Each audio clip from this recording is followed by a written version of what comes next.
أبيض. هذا كريم RPG. هذا بيض إيد، بيض رقبة، بيض ظهر. هذا ركبة سوداء. هذا إيش عاد ورجول كله عادي بالليل، ما في خوف. إذا خلاص أنا بعطيش هدية. ترى عاملتي تستاهل، بتنظف البيت وبترتب لي حياتي، تستاهل عيوني. ما بس كريم، عيوني أنا عطيش زين. وبعطيش عاد طبعا لأنها الحين خلاص بتسوي لها جلسات الشعر.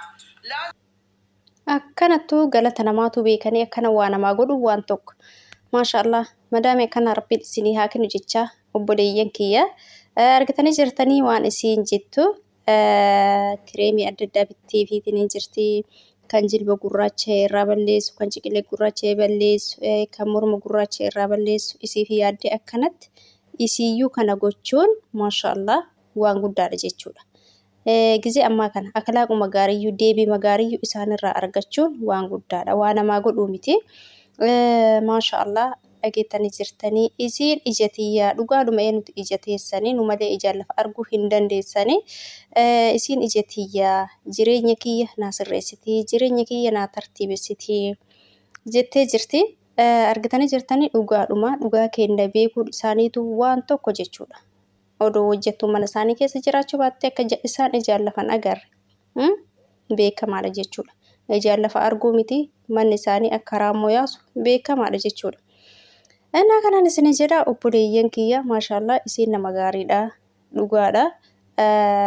Dhugaa dubbachuuf jiran isaan gaggaariin illee hundi isaanii badaa miti, hundi isaanii cakkaanyii miti jechuudha. Hundi isaanii nama hin miidhan, hundi isaanis gaarii miti jechuudha. Wal keessa ilmi namaa argatanii jirtanii baay'ee natti tole garuu haalli isii akkanatti isiif yaaduun tokko hin jirti wallaahi. Kama birrima isiitiinuu birrima kiyyaanuu hoodhu waan kana naa biti waan kana naa godhu yoo jedhaniin kan miqqanyannatiif hin goone jechuudha. Kan miqqanyannatiif siin binne meeqa kamtu jira. Suuqii nageessoo jetteen kan siin geessine meeqa kamtu jira. Ofii isiitiin maallaqa isiitiin si babbareechisuu miti waan si babbareechisu si bituu miti. Shaamboo ma'ati qoshaashaan ofirraa dhiqaa mataa kiyyaan dhiqadhaati jettuun mataa na buwaafate qibaatii naa fidii ati jette kasiin finne meeqa kamtu jira siin jedha. Makaraa meeqaan kadhaa meeqaan yeroo meeqatti deebitee sagal dubbattee sanuu maallaqa keetiin kasii fiddu hedduutu jira jechuudha. Sanumaa yoo garaa laafti jechuudha. Meeqa kamtu jira.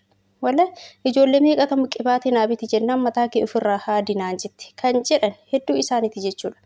Akkanatti kan fuula sii bareechisu, kan miila sii bareechisu, kan mataa sii laaffisu, kan mataa sii bareechu jettee sii bituu miti. Maallaqa ofiitiin sii bituu miti maallaquma keetiinu shaamboo ma'an qoshaashaa mataa kiyyaatiin hin dhiqadhaa mataan na buwwaafatee qibaatii waan itti hin dibadhaa naa biti yooti jettee maallaquma kee itti kennite jechuudha.